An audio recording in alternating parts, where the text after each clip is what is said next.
Praise the Lord. Welcome to showers of blessing. దేవుని కృపలో భద్రపరచబడి నూతన దినంలో ప్రవేశించాం. ఈనాటి దేవుని వాగ్దానం, శోధన సహించువాడు ధన్యుడు. Blessed is the man who endures trial. యాకోబు పత్రిక 1వ అధ్యాయం 12వ వచనం. Praise God. ఈ నూతన దినములో దేవుడు మీ కొరకు సిద్ధపరిచిన ప్రతి దీవెన ఆకాశపు వాకిళ్ళు విప్పి మీ మీద కురుమరించునుగాక. మరి ఒక నూతన దినం ఆరంభిస్తున్న నేపథ్యంలో ప్రేమ కలిగిన వాగ్దానము ద్వారా దేవుడు మనల్ని దర్శిస్తూ ఉన్నాడు. ధన్యతలోనికి నడిపించే మార్గం, ఎన్నో శోధనలు దాటవలసి ఉంటుంది ఆ మార్గంలో ప్రవేశించటానికి. దేవుడు నీ కొరకు సిద్ధపరిచిన ప్రతి ఆశీర్వాదము నుండి, ధన్యకరమైన ప్రతి దీవెనల నుండి మనల్ని తప్పించటానికి అపవాది చేసే ఒక ప్రయత్నం శోధన. సాధారణంగా శోధన కలిగినప్పుడు ఆందోళన చెంది విశ్వాసాన్ని కోల్పోయి అటు ఇటు పరుగులెత్తుతాం.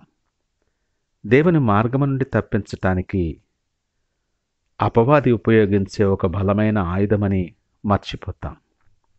విశ్వాసాన్ని కోల్పోయి సహనాన్ని విడిచి ధైర్యంలో సన్నగిల్లి బలహీనపడిపోతాం. నిన్ను ప్రేమించే దేవుడు ఈ నూతన దినములో నీతో సూటిగా మాట్లాడుతున్నాడు. సాధారణంగా మనుషులకు కలుగు శోధన తప్ప మరేదీ నీకు సంభవింపలేదని ఆయన నీకు మాట్లాడుతూ ఉన్నాడు. శోధనలకు అతీతులు ఎవరూ లేరు. ప్రతి ఒక్కరి జీవితంలో, వారి ప్రయాణంలో ఏదో పరిస్థితుల్లో ఎక్కడో దగ్గర శోధన దాటవలసిన పరిస్థితే. శోధన కలిగినప్పుడు నువ్వు ఏ దృక్పథముతో దాన్ని చూస్తున్నావో, నీ ఆత్మీయ స్థిరత్వం ఏ రీతిలో ఉన్నదో శోధన ద్వారా బయలుపడుతూ ఉంటుంది. వాస్తవానికి నీ మార్గములో ఆటంకంగా వచ్చే శోధన దేవునికి తెలియంది కాదు. నీ మీద నమ్మకం ఉంచిన దేవుడు శోధనను నీ మార్గములోనికి అనుమతిస్తాడు. నీ మార్గములో ఎదురవుతున్న ప్రతి ఆటంకాన్ని బట్టి, శోధనను బట్టి కంగారు పడద్దు. విశ్వాసముంచు అని పిలుపునిస్తున్నాడు ఆయన. విశ్వసించువాడు కలవరపడడు.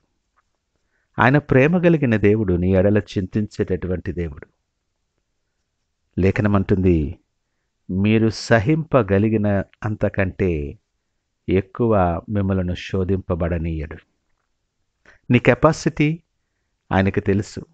నువ్వెంత తట్టుకోగలవో ఆయనకు తెలుసు. కనుక శోధన వచ్చినప్పుడు కంగారు పడద్దు. నీకు, నీ ఆత్మీయ జీవితానికి, నీ నమ్మకత్వానికి, నీ విశ్వాసానికి పరీక్ష అని ఎంచుకో. నీ పరుదులను, నీ శక్తికి మించిన శోధన నీ దగ్గరికి రానియడు. శోధనలో నుండి బయటపడే మార్గాన్ని కూడా ఆయన కలుగు చేస్తాడు.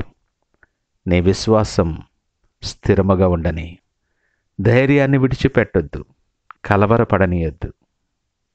ఈ మాటలు వింటున్న ప్రియ దేవుని జనాంగమా, శోధనలో ప్రవేశించినప్పుడు ఇంకా కలవరపడుతున్నావా?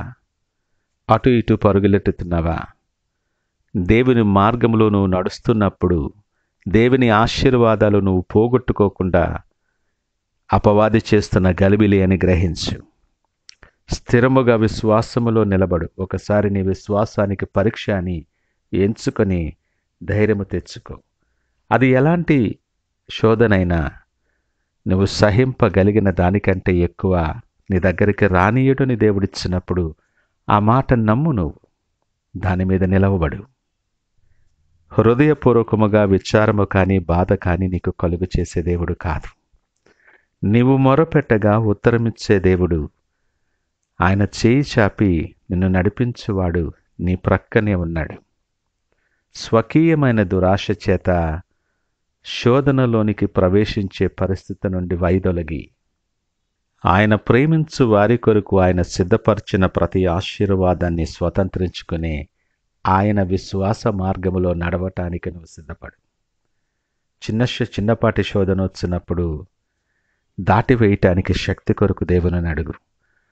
ఆ శోధన సహించినప్పుడు శోధనలో విశ్వాసముతో ఆయన కార్యము కొరకు నువ్వు కనిపెట్టినప్పుడు గొప్ప ధన్యతలోనికి నువ్వు నడిపించబడతావు. అందుకే శోధన సహించువాడు ధన్యుడని లేఖనం అంటుంది. నువ్వు భయపడే కొలది భయపెడతాడు అపవాది. నువ్వు పరిగెత్తే కొలది నిన్ను తరుముతాడు అపవాది. ధైర్యము తెచ్చుకొని హృదయము కలవరపడనీయక స్థిరముగా నిలబడు. నీ పక్షమున ఉన్నవాడు లోకమును జయించున్నవాడు, సైన్యములకు అధిపతియగు యెహోవా. కనుక నీ విశ్వాసాన్ని బలహీనపడనీయొద్దు. ఈ ఉదయకాల సమయం నూతన దినాన్ని ఆరంభిస్తున్న నేపథ్యంలో ఎన్ని శోధనలు ఎదుర్కోవాలో అని ఆలోచించుకో. ప్రతి శోధనలో నన్ను నడిపించువాడు నాతో ఉన్నాడని ధైర్యము తెచ్చుకొని ప్రార్థనతో ఈ దినాన్ని ఆరంభిద్దామా? ప్రార్థించుకుందాం. పరిశుద్ధుడు, ప్రేమ నమ్మకమైన మా యేసయ్య స్తోత్రాలు. ఈ ఉదయకాల సమయం మరొకసారి నీ సన్నిధిలో ప్రార్థించే కృప అనుగ్రహించారు. దేవా, మా జీవన మార్గంలో అనేకమైన శోధనలు మేము ఎదుర్కోవలసి వస్తుంది. శోధన సహించి నువ్వు సిద్ధపరిచిన ధన్యత మేము స్వతంత్రించుకునేలాగున బలపరిచి ఆ విశ్వాసములో స్థిరపరచమని సకల మహిమ ఘనత ప్రభావాలు మీకే ఆరోపిస్తూ యేసు పరిశుద్ధ నామమున అడిగి వేడుకొంచున్నాము తండ్రి. ఆమేన్. God bless you.